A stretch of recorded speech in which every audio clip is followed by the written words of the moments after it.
اللہ کریم کا ارشاد ہے کہ ہم سے ہمارے وعدوں کے بارے میں پوچھا جائے گا۔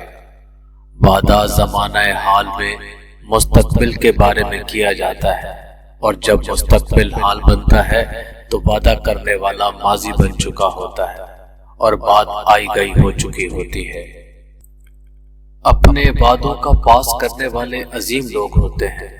وہ ہر حال میں اپنے الفاظ کو عمل کا جامہ پہناتے ہیں، اور سچ تو یہ ہے کہ انسان کی زبان سے نکلا ہوا لفظ انسان کے باطن کا اظہار ہے۔ اس طرح نیات اعمال سے اور اعمال نیات سے ظاہر ہوتے رہتے ہیں۔ ہماری زندگی چونکہ کثیر المقاصد زندگی ہے، اس لیے ہمارے وعدے بھی کثرت سے ہوتے ہیں۔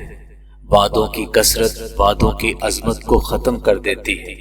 اکثر وعدے متضاد اور متصادم ہونے کی وجہ سے پورے نہیں ہوتے، اس لیے وعدے کم کیے جائیں۔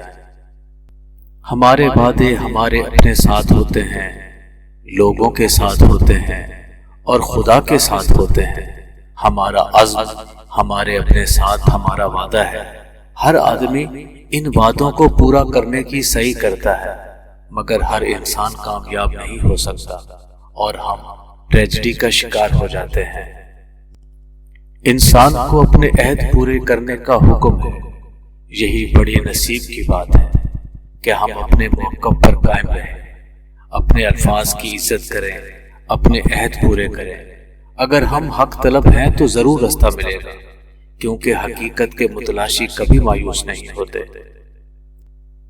ہماری زندگی وعدوں سے بھری ہوتی ہے۔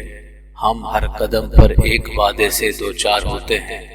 اسی زندگی میں ایک وعدہ جو اکثر یاد نہیں رہتا موت سے ہے۔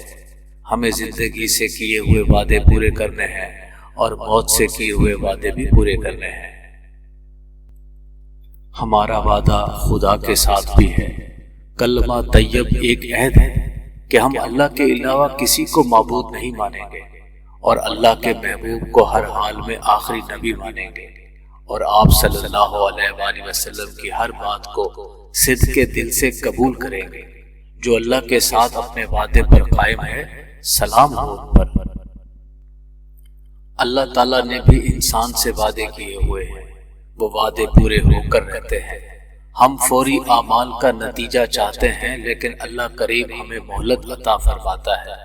فوری نتیجے کی صورت میں کہیں ہمیں عبرت کا سامنا نہ کرنا پڑے، غنیمت ہے کہ توبہ کر لی جائے۔ بہرحال اگر ہم اپنے وعدوں کو پورا کرنے کا مصمم ارادہ کر لیں تو معاشرے سے برائی ختم ہو سکتی ہے۔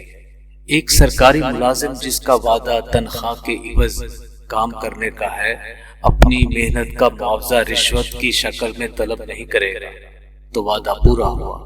وعدہ بہرحال وعدہ ہے۔ جب وعدہ کر لیا جائے تو اسے ہر حال میں پورا کرنے کی کوشش کی جائے۔ اللہ نے ہمیں وعدہ پورا کرنے کا حکم دیا ہے، اور سب سے زیادہ صادق الوعدہ ہستی حضور پر نور صلی اللہ علیہ وآلہ وسلم کی ہے۔ اس ہستی کا ہر وعدہ پورا ہوا۔ درود و سلام ہو آپ کے وعدوں کی صداقت پر۔